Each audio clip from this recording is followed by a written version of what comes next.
Je me promenais un jour et j'ai aperçu, par hasard, une petite fille au coin de ma rue. Elle avait environ 5 ans. Elle était assise dans la terre au bord de la route en train de parler, à elle-même ou à des amis invisibles et de dessiner dans la terre avec un bâton. Et je me suis dit que si je faisais ça, quelqu'un viendrait et dirait qu'il y a un homme adulte assis dans la terre qui lui parle. Les gens ne sont pas là et dessinent avec un bâton, ce qui est très proche de ce que je fais dans la vie. Oui, ce que les gens me paient pour faire.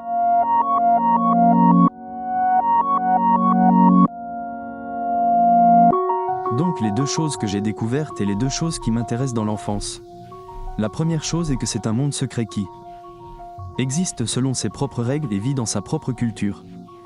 Et la deuxième chose est que nous oublions ce que c'est d'être un enfant et oublions cette vie qui est en quelque sorte exotique et étrange, et c'est ce qui intéresse vraiment.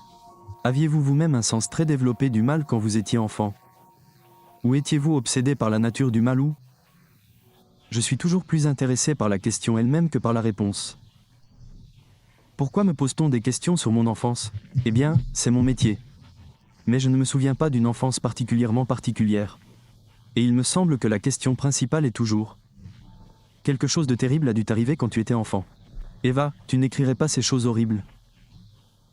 Mais je pense que cette question découle d'une idée fausse fondamentale sur la raison pour laquelle on se souvient si peu. Je pense que beaucoup de gens pensent qu'on occulte les souvenirs terribles. En réalité, on pense différemment quand on est enfant. On a tendance à penser en tournant autour des angles plutôt qu'en ligne droite. Parfois, pour un enfant, la distance la plus courte entre deux points n'est pas une ligne droite. Et c'est ainsi que nous pensons dans nos rêves. Je pense qu'enfant, nous avons tendance à vivre dans ce genre d'état de rêve. Et nous l'oublions de la même manière. Comme j'associe cet état de rêve à un état mental exacerbé. Je fais facilement le lien entre l'enfance et les pouvoirs étranges, paranormaux ou autres, et cela a été un succès en tant que procédé fictionnel.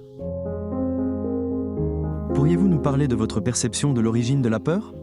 Je pense qu'une grande partie de ce que nous percevons comme des romans d'horreur ou des fictions macabres provient de ce sentiment d'avenir que nous avons. En vieillissant, nous prenons conscience que nous allons mourir. Et la plupart d'entre nous mourront de manière désagréable. Pour la plupart d'entre nous, c'est là, ça nous attend, nous le comprenons intellectuellement. Mais je ne pense pas que nous l'acceptions vraiment sur le plan émotionnel ou spirituel. Nous le saisissons mentalement. Émotionnellement, nous ne pouvons pas vraiment saisir. Lorsque nous avons affaire à des histoires surnaturelles, quel que soit l'élément surnaturel, l'esprit se divise en quelque sorte et l'histoire commence à nous parler à deux niveaux et au niveau intellectuel. Vous saisissez le fait que c'est une croyance, mais le subconscient saisit l'histoire de manière symbolique, que nous le voulions ou non.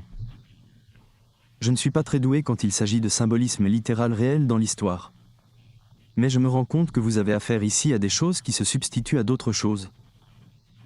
De la même manière que dans les rêves, si vous rêvez de rouler en voiture et que vous êtes hors de contrôle, vous rêvez en réalité de quelque chose d'autre qui a à voir avec votre vie éveillée. Et le capteur le change juste assez pour que ce soit acceptable pour l'avant du cerveau.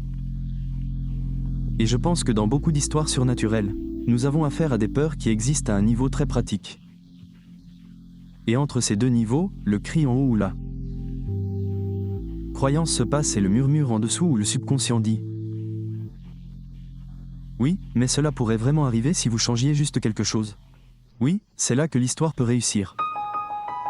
Quand nous avons affaire au grand guignol, les choses qui nous font vraiment peur sont les choses qui se passent juste en dehors des projecteurs que vous ne pouvez pas vraiment voir. Écoutez, nous n'avons plus de temps.